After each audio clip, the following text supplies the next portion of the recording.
지난 목요일 날 12시 한 반쯤 됐나? 한결이가 갑자기 전화를 했어요. 저희 큰아들이 저에게 전화를 했어요. 그 시간이면 학교에 있을 시간이거든요. 근데 학교에서 있는데 전화가 왔다? 덜컥했죠. 발신님 이름만 보고 사고가 났나? 어디 아픈가? 그래서 한결아 그랬더니 한결이가 아빠 내 친구가 성경이 소설이래. 갑자기 그러는 거예요. 저 안도가 굉장히 되면서도 이게 무슨 느닷없는 얘기인가 싶기도 하고. 그래서 친구는 그렇게 말할 수도 있지. 아 그래? 그러고 이제 전화를 끊었어요.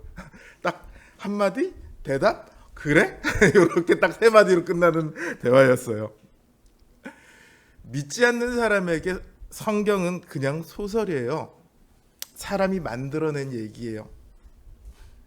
제가 아는 분은요, 성경은 고대 종교의 표절이다 이렇게 말하기도 합니다. 저랑 꽤 친한 사람인데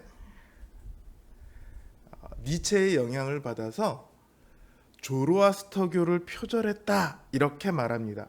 이 사진을 보시면 조로아스터교는요, 저쪽 오른편에 있죠?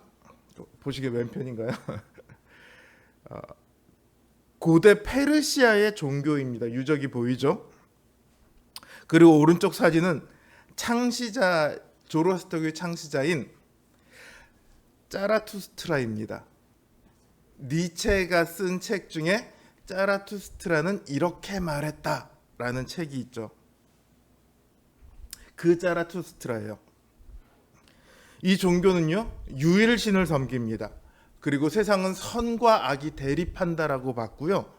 그리고 천사와 악마, 천국과 지옥 같은 내세 사상도 가지고 있습니다. 그래서 성경이 여기서 나왔다 이렇게 주장을 해요. 근데 이 종교의 경전은요, 기원전 6세기에서 7세기경에 처음 기록되었습니다. 성경이 처음 기록되었다고 흔히 말하는 것이 기원전 15세기예요. 조금 아니다, 그보다는 조금 더 늦는다라고 주장하는 사람들이 기원전 13세기입니다. 어느 쪽이 먼저 시작되었는지는 명확하죠. 그런데도 성경이 이 종교를 표절해서 만들어진 거다, 이 종교 때문에 만들어진 거다, 기록된 거다 이렇게 말하는 사람은요, 성경을 기원전 2세기에서 3세기경 바벨론의 포로로 잡혀갔다 온 이후에 쓰여진 거다라고 주장해서 그래요.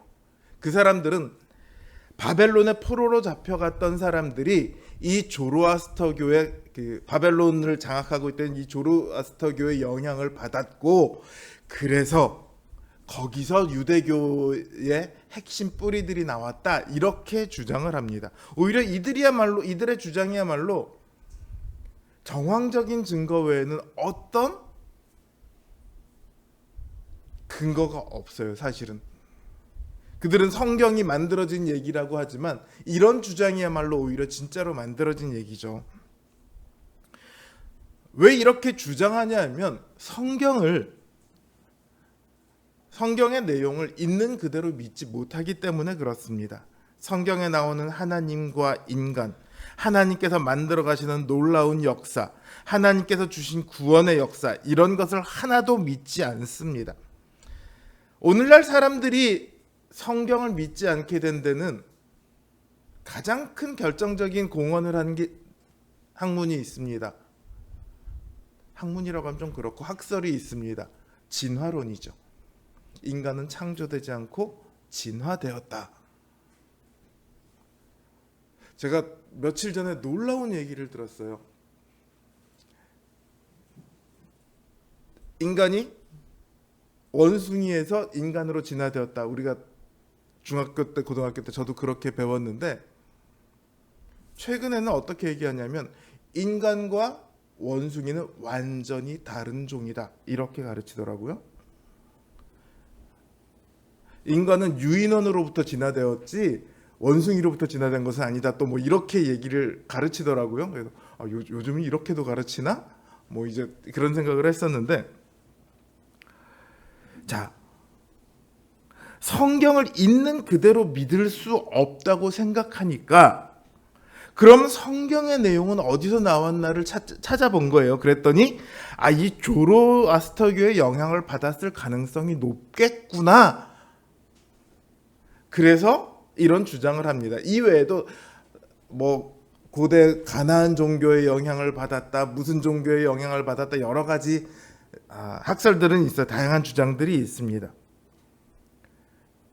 믿지 않는 사람들에게는 이런 다양한 주장들이 있을 수 있어요. 그러나 어떤 사람들에게는 성경은 하나님의 말씀입니다. 성경에 기록된 내용들은요, 때로 우리가 이해할 수 없고 납득할 수 없고 상상할 수 없는 것이라 할지라도 성령의 감동으로 기록된 하나님의 말씀입니다. 우리가 믿어야 할 내용이고 따라야 할 교훈입니다. 그런 사람을 우리는 신자라고 부르죠. 이처럼 같은 성경을 대하는 자세가 둘로 나눠져요. 성경을 하나님의 말씀으로 믿는가, 그렇지 않으면 사람의 창작물로 믿는가. 그 자세에 따라서 그 사람의 결말은 완전히 달라집니다. 오늘 본문에 나오는 라합 그리고 여리고 사람들이 그 두 부류를 아주 잘 보여주고 있습니다. 이스라엘 민족이 여리고성에 쳐들어온다는 소식이 전해졌습니다. 여리고성의 사람들은 그 소식 앞에 모두 두려워해요. 왜냐하면 그 이스라엘과 이스라엘의 하나님에 대한 소문이 단순히 쳐들어온다가 아니라 그 이전에 있었던 일들에 대한 소문이 가나안 땅과 그 주변에 널리 퍼져나갔기 때문입니다. 이들은 그 내용을 들었고 알고 있습니다. 출애굽에 대한 소식을 들었고요. 그 시대 가장 강대국이라 할 만한 애굽 사람들이 바다에 수장되었다. 그 내용을 들었어요. 또 아모리 사람들을 쳐서 전멸시킨 소식도 들었습니다. 아모리 사람들은요, 그 가나안 땅 바로 아래 그 광야지대 이쪽을 장악하고 있는 사람들입니다. 그 사막을 지나가는 사람들은 이 사람들을 두려워할 수밖에 없어요. 특히나 두 왕 시혼과 옥은 그 일대 가장 강력하던 왕들입니다. 그런 왕과 백성들을 이스라엘 백성들이 전멸시켰어요. 그야말로 전멸을 시켰습니다. 그러니까 그 소식을 듣고 놀라던 사이에 그 주인공인 이스라엘 민족이 여리고 앞까지 들어왔어요. 이들이 여리고 앞에 뭐하러 왔겠습니까? 여리고를 점령하러 왔죠. 자신들의 운명이 어떻게 될 거예요? 시혼이나 옥처럼, 그리고 그들이 다스리던 사람들처럼 그렇게 전멸할 가능성이 너무도 높아졌죠. 그러니까 두려움에 차 있습니다. 그러던 차에 이스라엘의 정탐꾼이 여리고에 들어왔어요. 이스라엘의 정탐꾼이 들어왔다는 소문이 돕니다. 여리고 사람들은 그 정탐꾼을 찾기 위해 주변을 샅샅이 뒤져요. 안 그래도 싸우면 상대도 안 될 만큼 질 텐데 정탐꾼이 들어와서 내실을 속속들이 다 알아가면 싸움이 더 불리해지겠죠. 그러니까 정탐꾼을 놓아보내줄 생각이 없습니다. 어떻게든지 잡아서 자기들의 내부 정보가 알려지지 않게 하려고 합니다. 그런데 여리고성에 있던 기생 라합은 다르게 생각했어요. 그녀는 이 정탐꾼을 숨겨줍니다. 자기네 집으로 숨겨요. 여리고 왕이 라합의 집으로 정탐꾼이 들어갔다는 말을 듣거든요. 사람을 보내서 야, 정탐꾼 들어간 거 내가 들었어. 정탐꾼 내놔. 그렇게 얘기합니다. 그저 라합이 뭐라고 얘기하냐면 그 사람들이 정탐꾼인지 아닌지는 나는 모르겠어. 그리고 어두워서 성문을 닫을 때쯤 그 사람들은 성을 나갔어. 그러니까 이 사람들이 부랴부랴 정탐꾼을 쫓아갑니다. 근데 사실 이거는 거짓말이었어요. 정탐꾼은 어디 있었냐면 그때 라합의 집 안에 들어 있었습니다. 자기 집에다가 숨겨놓고 그 사람 갔다고 거짓말을 한 거예요.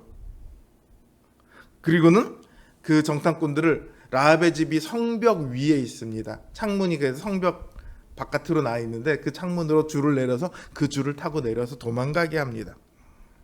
자, 다른 사람들은 지금 어떻게든 정탐꾼을 잡아 죽이려 할 때 라합은 오히려 정반대로 정탐꾼을 살려보내요.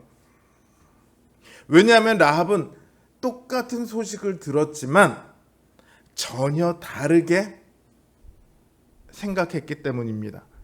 라합이 정탐꾼들에게 이렇게 말합니다. 여호수아 2장 9절에서 11절을 보면요, 이렇게 말합니다.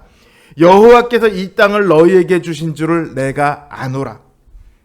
우리가 너희를 심히 두려워하고 이 땅 주민들이 다 너희 앞에서 간담이 녹나니 이는 너희가 애굽에서 나올 때 여호와께서 너희 앞에서 홍해물을 마르게 하신 일과 너희가 요단 저쪽에 있는 아모리 사람의 두 왕 시혼과 옥에게 행한 일 곧 그들을 전멸시킨 일을 우리가 들었음이니라. 우리가 듣자 곧 마음이 녹았고 너희로 말미암아 사람이 정신을 잃었나니 너희의 하나님 여호와는 위로는 하늘에서도 아래로는 땅에서도 하나님이시라. 다른 사람들은 전멸당한 일만을 생각합니다. 그리고 이스라엘이 자신들도 죽일 거라고 두려워합니다. 그러나 라합은 그 모든 일들을 가능하게 하신 하나님에 대해서 생각을 합니다. 이스라엘의 하나님 여호와는 하늘에서도 땅에서도 하나님이시다. 참된 신이라는 거죠. 라합은 이 사실을 들었고 믿었습니다.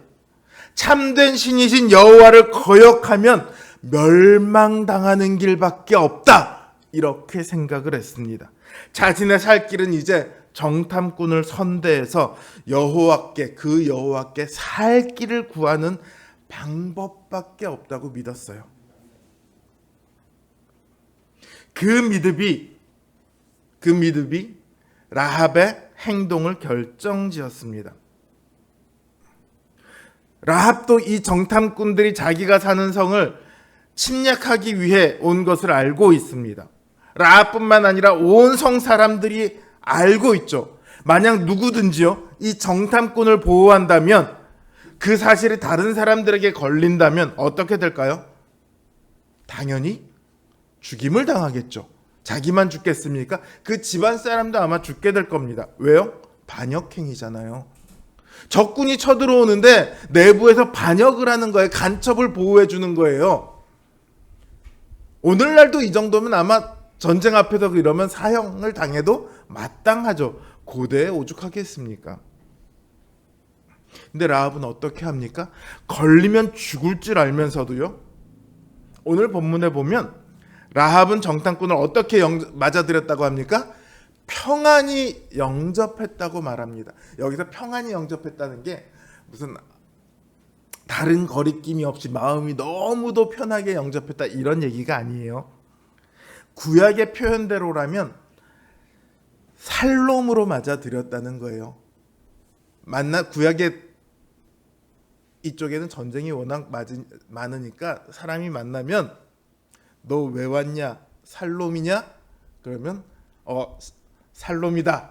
그러면 뭐예요? 나 너랑 평화를 맺기 위해 왔다. 우리 싸우러 온 거 아니고 너랑 평화 가운데 뭔가를 논의하러 왔다. 혹은 지나가러 왔다. 이런 말이에요. 평안히 영접했다는 말은요. 정탐꾼을 적대하지 않고 화평한 마음으로 맞아들였다는 뜻이에요. 온 성이 정탐꾼을 잡으려 할 때 오직 라합만이 그 정탐꾼을 적대하지 않고 오히려 그들을 숨겨서 생명을 지켜줍니다. 왜 라합이 이렇게 행동을 했습니까? 라합은 여리고 성의 운명이 어떻게 될 걸 알고 있었거든요. 출애굽 과정에 많은 민족들에게 하셨듯이 여리고 성을 이스라엘 민족의 손에 넘기셨다는 것을 라합은 알고 있었습니다. 그러니 이제 여리고에게는 멸망당할 일만 남았습니다. 자, 당신의 앞에 멸망당할 일만 남았어요. 그럼 어떻게 하시겠습니까? 요즘 일본에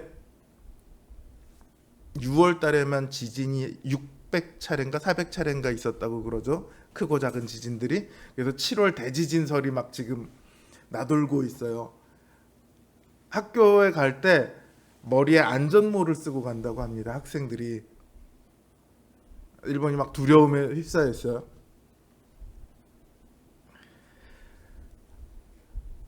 멸망이 확정되어 있습니다. 그러면 어떻게 해야 되죠? 살 길을 어떻게든지 찾아야죠. 도망가든지 땅굴을 파고 숨든지 뭔가를 해야죠. 그녀는 그 멸망으로부터 살아남고 싶었습니다. 그래서 정탐꾼을 숨겨서 무사히 돌아가게 합니다. 살기 위해서. 누군가는 이런 라합에 대해서 비난할 수 있습니다. 라합이 지 살자고 거짓말했어. 라합이 자기 살자고 자기 동족들을 배반했어. 그렇게 비난을 할지도 모릅니다. 그러나 그런 비난이야말로요, 가장 어리석은 일입니다. 왜냐하면 라합은 가장 지혜로운 선택을 했기 때문입니다. 생각해 보세요. 만약에 라합이 정탐꾼을 보호하다 들키면 죽게 되겠죠. 반대로 라합이요, 정탐꾼을 신고했다면 어떻게 됐을까요? 라합이 그때는 살고 정탐꾼이 죽었겠죠. 그러면 정탐꾼이 돌아오지 않으면 이스라엘 민족들이 어떻게 할까요? 아, 여리고성은 우리가 침공하지 못할 곳이구나, 이렇게 하고 포기할까요? 그럴 일이 없죠. 정탐꾼이 돌아오지 않아도 그들은 언젠간 여리고성을 침공할 것이고 여리고성에 있는 모든 사람들을 하나도 남김없이 다 죽일 겁니다. 정탐꾼을 신고해도요, 어차피 죽게 되어 있는 운명입니다. 그런데 만약에 그녀가 정탐꾼을 보호하고요, 그 사실이 걸리지만 않으면 라합은 어떻게 돼요? 그 멸망으로부터 살아날 길이 생기는 거예요. 확률적으로 따져도 정탐꾼을 신고하는 것은 그때 잠깐은 살 수 있지만 결국은 죽는 길입니다. 그러나 정탐꾼을 보호하면 혹시 지금 죽게 될지도 모르지만 결국은 살아날 수 있는 가능성이 생겨요. 여러분이라면 확률적으로 어떤 쪽을 선택하겠습니까? 가능성이 있는 쪽을 선택해야죠. 그러니까 라합의 선택은 굉장히 지혜로운 선택이었습니다. 이 지혜는 그녀의 믿음에서부터 나온 거예요. 만약 이스라엘이 전쟁에서 이기고 여리고가 멸망당하리라는 믿음이 없다면 이런 지혜는 나올 수가 없을 거예요. 멸망이 예정되어 있고 그 멸망으로부터 살 수 있는 유일한 길은 오직 하나님밖에 없다는 것을 그녀는 알았습니다. 그래서 이런 판단을 내리게 된 거예요. 믿음은 가장 올바른 판단을 내리게 만들고요, 가장 지혜로운 행동을 하게 만듭니다. 그녀가 내린 믿음의 판단이 어떤 결과를 만들어냅니까? 그녀는 정탐꾼들에게 이스라엘 민족이 여리고를 점령할 때 자신과 자신의 가족들을 구원할 것을 맹세하라고 요청합니다. 그리고 정탐꾼들 그녀의 요청을 따라 라합과 라합의 가족들을 구원하겠다고 약속하죠. 이스라엘이 여리고를 점령한 후 라합과 그 가족을 제외한 여리고의 모든 사람들은 다 멸망을 당했습니다. 오직 라합과 그 가족만 살아남았어요. 그 여리고 사람들도 라합처럼 이스라엘 민족의 이야기를 똑같이 들었습니다. 그리고 그 이스라엘 민족과 그들의 하나님에 대해 두려움을 가졌습니다. 마음이 녹아내렸다라고 얘기를 하잖아요. 얼마나 두려웠으면 그런 표현을 쓰겠습니까? 그러나 그들은 이스라엘 민족 앞에 항복하고 나아오지 않았습니다. 만약 그들이 성문을 열고 나와서 자신들의 모든 것을 다 내놓고 이스라엘 민족 앞에 우리 가진 모든 것들을 다 가져도 좋습니다. 우리 여리고성을 당신들에게 바칩니다. 우리를 노예로라도 살려주십시오 했더라면 결과가 어떻게 되었을까요? 저는 아마 그들이 살 수 있었을 거라고 생각을 합니다. 라합과 그의 가족들처럼 그들도 멸망으로부터 구원을 받을 수 있었을 겁니다. 그러나 그들은 그렇게 하지 않았습니다. 그들은 정탐꾼이 나가고 나자 성문을 닫아 걸어서 이스라엘 민족이 들어오지 못하게 합니다. 성 밖으로 나다니지도 않습니다. 그들은 이스라엘 민족을 두려워하면서도 그들과 싸우기로 결정을 한 거죠. 오늘 히브리서 본문은 이를 두고 순종치 아니하였다 이렇게 표현하고 있습니다. 라합은 그들이 당한 그 멸망으로부터 구원을 얻었습니다. 이 일이 있기 전까지 라합은 어떤 사람입니까? 이스라엘 백성에게 있어서 이방 여인입니다. 멸망받아 당해야 할 여리고 성에 살고 있는 한 이방 여인입니다. 그리고 이스라엘 율법으로 따질 때도 기생이라고 표현이 되어 있지만 사실은 창녀예요. 몸을 팔아서 먹고 사는 창녀예요. 이스라엘 율법에서 굉장히 멸시하는 사람입니다. 사람 대접도 못 받아요. 그런데 그녀가 자신의 믿음을 따라 행동했을 때, 하나님의 백성을 살려 보냈을 때 그녀는 자신과 자신의 집에 구원을 얻게 되었습니다. 오늘 본문은 이 라합의 믿음을 뭐라고 표현하고 있냐면 순종이다라고 표현을 하고 있습니다. 직접적으로 믿음은 순종입니다 이렇게 말하고 있지는 않지만요, 순종하지 않는 자들과 라합을 비교함으로써 라합의 믿음을 순종이라고 말하고 있습니다. 믿음은요, 결과를 만들어냅니다. 행동을 만들어내요. 그걸 순종이라고 부릅니다. 순종이 없는 믿음은요, 가짜거나 혹은 결과를 만들어내지 못할 만큼 아주 미약합니다. 가짜인 믿음에는 구원이 없겠죠, 당연히. 그리고 결과를 만들어내지 못할 만큼 미약한 믿음은요, 시련이 닥치면 무너지기 너무 좋습니다. 언제 그 믿음이 사라져도 전혀 이상하지 않아요. 참된 믿음에는 뒤따르는 열매가 있습니다. 성경이요, 교회와 신자들에게 요구하는 열매가 있습니다. 행동들이 있어요. 계명 혹은 교훈이라는 말로 우리에게 요구하는 행동들입니다. 이런 행동들은 믿음에 뒤따라오는 순종의 열매들이에요. 이 열매가 있으면 누구나 믿음이 있는 것처럼 보입니다. 누구나 그렇게 생각하게 될 거예요. 그러나 자기 자신은 속일 수 없죠. 열매는 있는 것처럼 보이지만 사실은 믿음이 하나도 없는 사람도 있습니다. 믿음 없이 성경이 요구하는 교훈을 따라 할 수 있어요. 성경은 그런 믿음을 두고, 사람을 두고 뭐라고 얘기하죠? 외식이다라고 얘기를 합니다. 겉으로 꾸며냈다라는 거예요. 속알맹이는 아닌데 겉으로 그런 척하는 거예요. 믿음은 없으면서 자신이 신자인 척하는 거죠. 하나님께서 원하시는 것은요, 이 행동이 아니라 믿음이고요, 그 믿음에서 나오는 순종입니다. 이 둘 다가 있어야 되는 거예요. 믿음만 있고 순종이 없다면 그것도 잘못된 거고, 믿음은 없고 순종만 있다면 그것도 잘못된 겁니다. 하나님이 원하시는 게 아니죠. 그럴듯한 설교를 하고, 그럴듯한 대표 기도를 하고, 아주 많은 헌금을 하고, 아주 많은 봉사를 하고, 열심히 전도하고, 열심히 주변 사람을 섬기고, 사랑이 넘치는 것 같고, 아무리 그래도요, 믿음이 없으면 아무것도 아닙니다.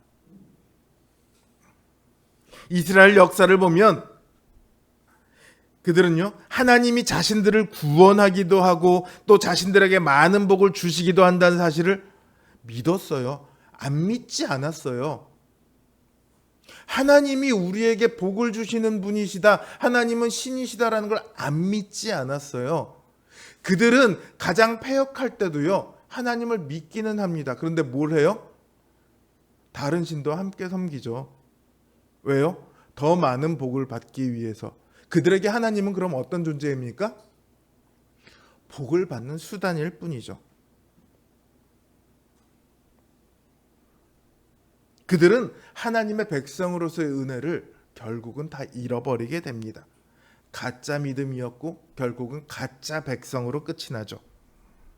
오늘날 예수 믿으면 구원받는다, 예수 믿으면 복 받는다, 이런 믿음만 있고 정작 예수님을 자신의 구주로, 자신의 왕으로 영접하지 않는 사람에게는요, 순종의 열매가 있을 수가 없습니다. 왜냐하면 믿음이 잘못되었기 때문입니다. 예수 그리스도는 단지 우리 구원의 수단, 우리가 복받는 수단이 아닙니다.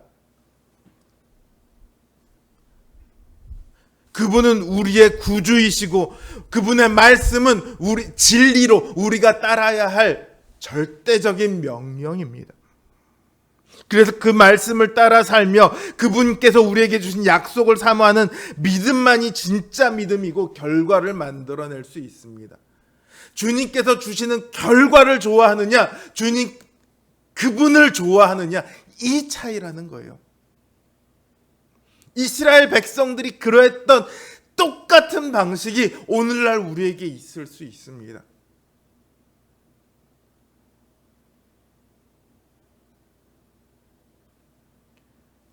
제가 참 많이 들었던 얘기 중에 하나가 뭐냐면 헌금하면 복 받는다는 말이었어요. 11조 하면 복 주셔. 굉장히 사람들이 싫어하는 말이죠. 제가 중고등학교 때 그리고 청년 때 교회 집사님들이 자기들끼리 그 얘기를 해요. 야, 복 받으려면 헌금해야 돼. 헌금 많이 해야 돼. 복 받고 싶으면 목사님 잘 섬겨야 돼. 복 받고 싶으면 교회 봉사를 열심히 해야 돼. 그들의 목적이 어디 있습니까? 복 받는 거에 있어요. 복 받고 싶으면 헌금해라, 이 말은 완전히 틀린 말입니다. 그런데 놀랍게도요, 믿음으로 살며 믿음으로 자신의 것을 하나님께 드리는, 쉽게 말해서 기쁨으로 11조를 하고 헌금을 하는 사람들에게 하나님께서 놀랍게도 복을 주시더라고요. 그러나 이 두 가지는 전혀 다른 겁니다. 복 받고 싶어서 헌금하는 사람은 하나님을 내 복 받는 수단으로 삼는 사람이에요. 그러나 하나님 앞에 내 가진 것을 기쁘게 드리는 사람은 하나님을 나의 왕으로, 나의 구주로 믿는 사람들이에요. 그런 사람들에게 당연히 하나님께서 주시는 복이 뒤따라오게 되어 있죠. 지금 내가 교회를 다니고 있는가가 중요한 게 아닙니다. 내가 예수님을 나의 구주로 믿고 예수님의 말씀을 유일한 진리이자 내가 따라야 할 계명으로 믿는가가 중요합니다. 그런 사람만이 변화되고 성령의 열매를 맺어갈 수 있습니다. 라합을 보십시오. 라합은 이방 여인이고 멸시받는 창기였습니다. 그러나 믿음을 따라 그녀가 결단을 내렸을 때, 믿음을 따라 행동했을 때 그녀가 이전에 어떤 사람이었는가는 전혀 중요하지 않게 되었습니다. 라합은 목숨을 걸고 정탐꾼을 지켰을 뿐만 아니라 동시에 자신의 믿음도 지켰습니다. 라합은 믿음으로 구원을 얻었고 믿음의 위인으로 기록되었을 뿐만 아니라 예수님의 족보에, 예수님의 조상으로 이름을 올리게 됩니다. 라합은 어느 누구도 부인할 수 없는 위대한 하나님 나라의 위대한 백성입니다. 이게 믿는 자가 얻게 될 최종적인 영광입니다. 요즘 유튜브 보면 흔히 국뽕 유튜브라는 거 많이 있죠. 우리나라는 뭐 여권 파워 전 세계 2위입니다. K 컬처가 지금 전 세계를 휩쓸고 있습니다. 이런 거 보면 어이씨 대단한데 좋아지죠. 왜? 내가 대한민국 국민이니까. 국뽕과는 비교도 할 수 없는 영적인 뽕이라고 해야 될까요? 이렇게 말하면 좀 그런데 영뽕 뭐 이런 좀 이상하잖아요. 위대한 나라의 위대한 백성. 얼마나 즐거운 이름입니까? 이 라합의 이야기를 통해 히브리서는 지금 로마 제국으로부터 목숨을 위협받고 있는 신자들에게 묻고 있어요. 너희는 목숨을 걸고 믿음을 지키겠느냐? 믿음을 지키는 자는 위대한 하나님 나라의 백성이라는 영원한 영광을 얻게 될 거고, 뒤로 물러가는 자는 멸망을 얻게 될 거다. 너는 어떤 선택을 하겠니? 이렇게 묻고 있는 거예요. 오늘 우리에게도 똑같은 질문을 합니다. 너희는 너희에게 있는 모든 것을 다 포기하고서라도 믿음을 지키겠니? 너희에게 있는 건강, 너희에게 있는 친구, 너희에게 있는 지식, 명예, 부귀, 심지어 생명에 이르기까지 그 모든 것을 포기하고서라도 너는 믿음을 지키겠니? 제가 히브리서 설교를 시작하면서 첫 부분에서 그렇게 물었습니다. 우리는 어디까지 포기할 수 있을까요? 믿음을 위해 하나님께서 특정한 상황에 놓아두신다면 우리는 어디까지 포기할 수 있을까요?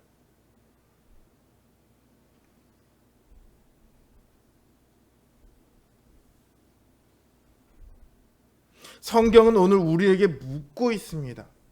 너는 그 모든 것을 포기하는 한이 있더라도 믿음을 지키겠니? 이 질문 앞에 무슨 대답을 하시겠습니까? 예수님은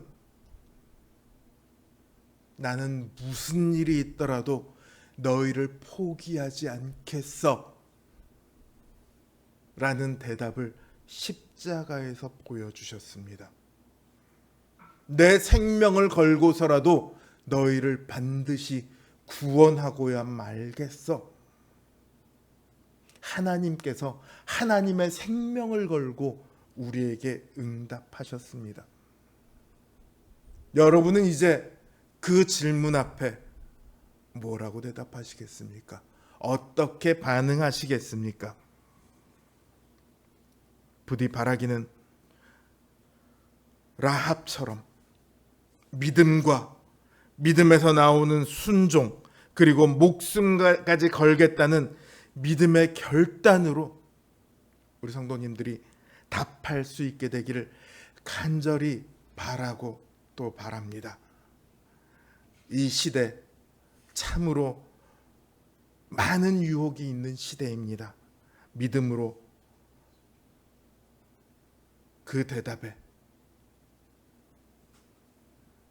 주님 기뻐하시는 대답을 할 수 있는 이 세상을 이기는 우리 성도님들 되시기를 주님의 이름으로 기원합니다.